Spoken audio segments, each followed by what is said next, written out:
not only a George A. Romero film, but his first ever full motion picture, made in 1968 starring Duane Jones as Ben and Judith O'Dea as Barbara. I'll be completely upfront, this movie can be hard to sit through. Night of the Living Dead was made on an incredibly small budget, and it really shows. From drawn-out scenes of nothing really happening to shaky handheld camera shots, it can be a real pain. However, that can also add to its charm of early horror, so take it as you will. The main reason to watch this movie is its cast and cultural significance. Duane Jones is an amazing actor and gives one of the best horror monologues to date. Didn't know if the truck was going to explode or what. Could still hear the man screaming.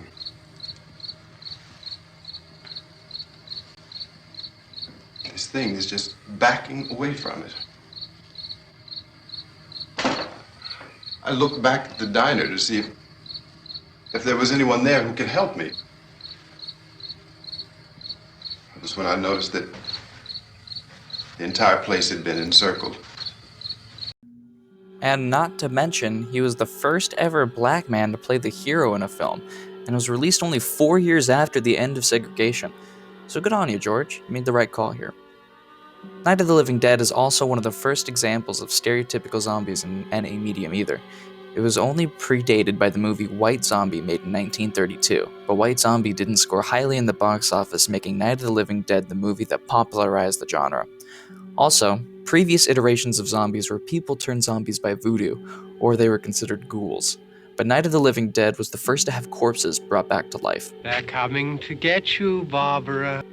Speaking of zombies, unlike in other mediums, the zombies in this film use tools like rocks, gardening shovels, and other items, instead of just clawing at their victims, even though they do that too.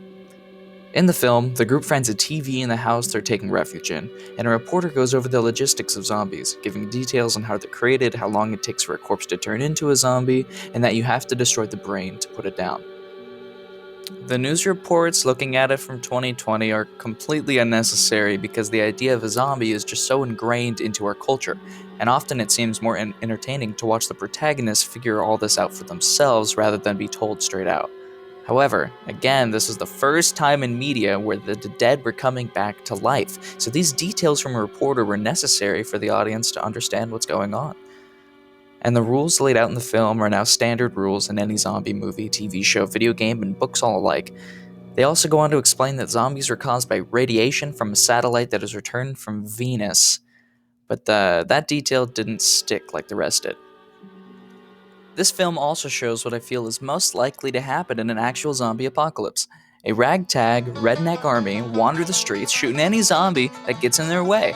Yeehaw, boys! Teach them zombie son of bitches what the Second Amendment's for, yee!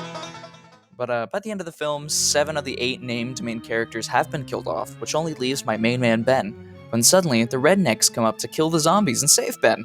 So there is hope after all. And holy shit, did they just kill him? Yep, they shot Ben dead, thinking he was a zombie, ending the entire cast of characters and the film. And that's George A. Romero's Night of the Living Dead.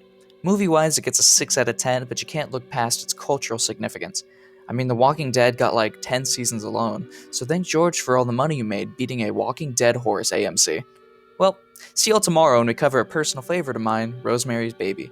Have a happy Halloween, and remember, stay the fuck away from the radiation on Venus.